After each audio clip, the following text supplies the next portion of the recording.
Hello everybody, Al here with another 5-star Magicite battle. Going to be taking on Mateus and not going over my setup in much detail because this battle was pretty long. And going to be focusing on using a Final Fantasy VI Realm Chain.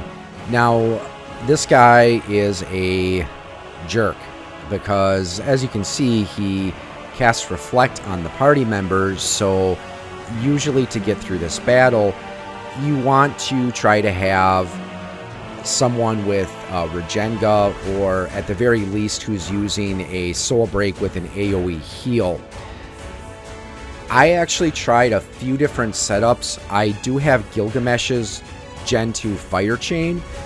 So initially I tried using that chain, but I just couldn't pull it off. And a lot of it was just because of damage. So when you're making your own setup for this particular boss fight, what you want to do is you want to have a monk and a thief on the top and bottom positions because they have abilities that they can use to restore themselves.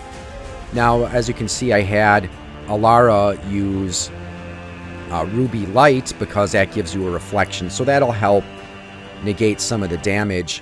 Now on the downside, that means he's going to be healing himself, but it does help at least protect you from some of the worst damage. And again, you really need some way to mitigate the damage in this fight. Now also, you'll notice that in this particular battle, we're using an Overstrike that only is taking 1 Soul Break meter bar. This is after the update where Overstrikes used to cost 2 Soul Break bars, now they only cost 1, which is extremely helpful.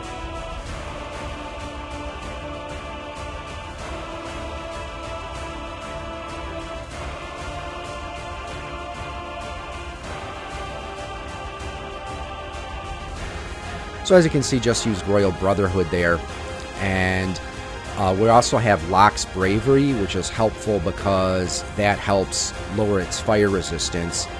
Edgar is going to primarily be using Machinist abilities, and again, that's because it's going to help lower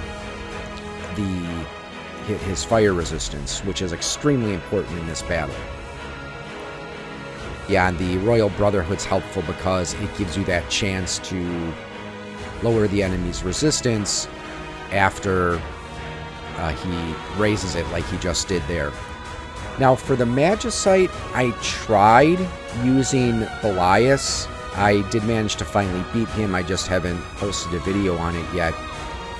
And again, I just couldn't seem to get it to work, so that's why I went back to the Fire Mare there, because again, since your healing options are going to be somewhat limited in this fight, I just personally found that having the ability to reduce damage is going to be more useful.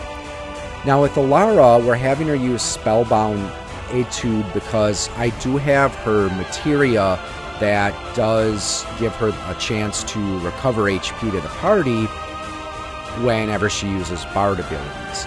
And with Mog, he's fully level dived, so yep, as you just saw there, he can restore a small amount of HP to the party whenever he uses Dancer abilities. So that, combined with Passion Salsa, is going to be your primary healing for this when, at least until Elharra manages to do her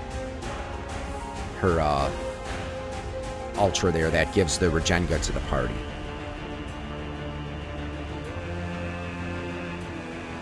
So again, as you can see, doing the Royal Brotherhood here, which, as I said, it's helpful because of that Enfeeble follow-up it gives you, where it gives you that opportunity to lower fire resistance. And again, Mog with his Hopeful Reunion. And I do have Sabin's Arcane, which I usually save that till a little bit later in the battle. It gets very critical later on because he starts using attacks that can break the damage cap, which is actually one of the reasons where that Reflect comes in handy. So again, you'll see that I've got Locke's Bravery, which is helpful because that'll also give him another way to break damage cap. also gave him the Mug Bloodlust because that'll help reduce his defense. That's one of the things that's such a pain in the butt about this guy is he does the damage resistance, he raises his defense, and he also raises his fire resistance.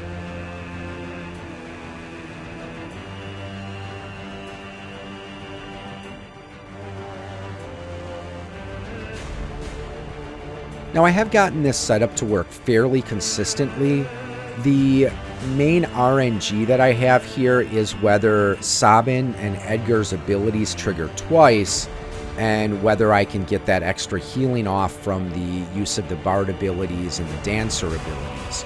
So when that happens, it's actually definitely very possible, but like I said, there is a bit of RNG. I think I've got about a 50% success rate with this setup. The first time I managed to beat him, I did manage to get him less than a minute, but again, that really just depends on whether Edgar's machinist abilities trigger twice like it just did there, and whether I can get Sabin's monk abilities to trigger twice. So again, we're going to be using the arcanes here in just a moment. So yeah, I forgot to also mention I do have Locke's arcane. I found with the arcanes, another reason I save it till a little later in the battle is by this time the chain is usually pretty high as far as damage goes, so that helps with the damage output. Oh yeah, also another thing that's a pain in the neck about this guy is the fact that he can also sap you. So you have to really kind of time when you're going to use Elharra's Regenga ability there, because, you know, if you do it and then he hits you with that attack that saps you, then it's pretty much wasted, and you have to really hope that the RNG is in your favor and you manage to get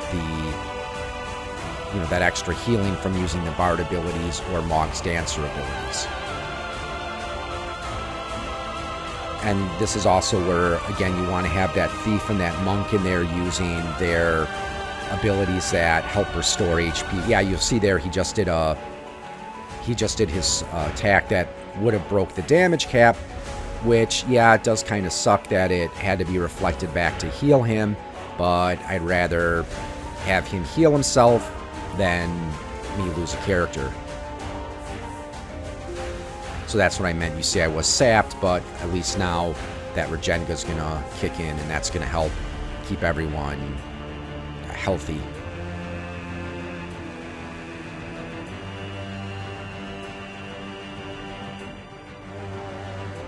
So again, triggering Fire Main again. And yeah, one of the nice things about using machinists, and oh, he did sap me again. Oh, that son of a, Like I said, this isn't quite the ideal setup, but it did get the job done, and like I said, I have managed to have a fair degree of success with this particular setup.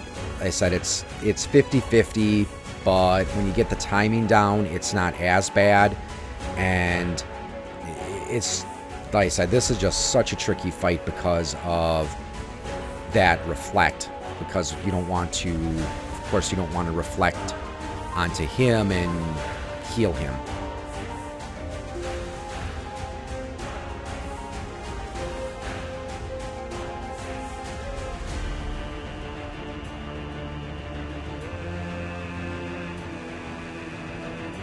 So yeah, that Passion Salsa is really helpful and a worthwhile investment for any character whose level dive includes something that gives them a chance to restore HP upon the use of a Dancer ability.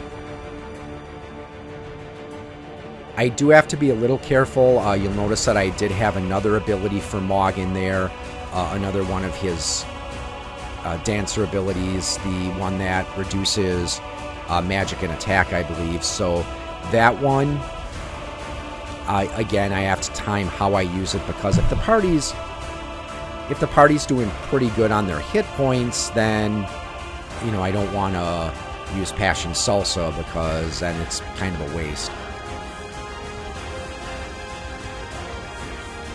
Yeah, I also like that cool pose that Edgar and Sabin strike when after they finish that particular soul break. Because, yeah, one thing about this those soul breaks, Royal Brotherhood and Returners Unite, it has Edgar with either Sabin or Locke in it. And, you know, it would be interesting if they included an ability in there where if you actually had Edgar or Sabin or Locke in the party when you're performing it, if it produced an additional effect. I mean, I know they have had some abilities they introduced where if there's certain members present, it will produce a certain effect. Okay, that extra heal there came in at just the right time. So yeah, we were starting to get kind of low there.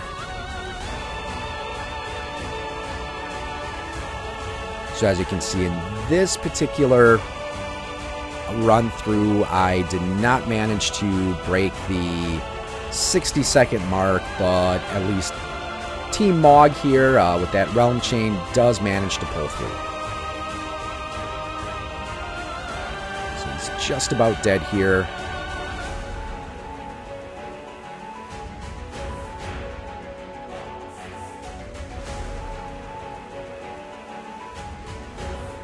Yeah, like I said, we're getting close. I hate it in these Magicite battles when you get to that part where you have that boss down to that tiny little sliver of life, and then he hits you with some big nasty attack that kills half of the party or more.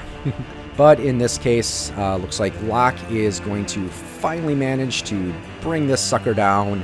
And there you go, defeating Mateus with the Final Fantasy VI Realm Chain team. And like I said, Mog really definitely earned his keep in that one. Well, hope you enjoyed the video, and if you are trying to find ways to defeat this boss and you don't really care if you're getting a speed run in there or not, hopefully you'll find some of the ideas in this particular setup to be helpful. So thanks again for listening, everybody, and have a wonderful day.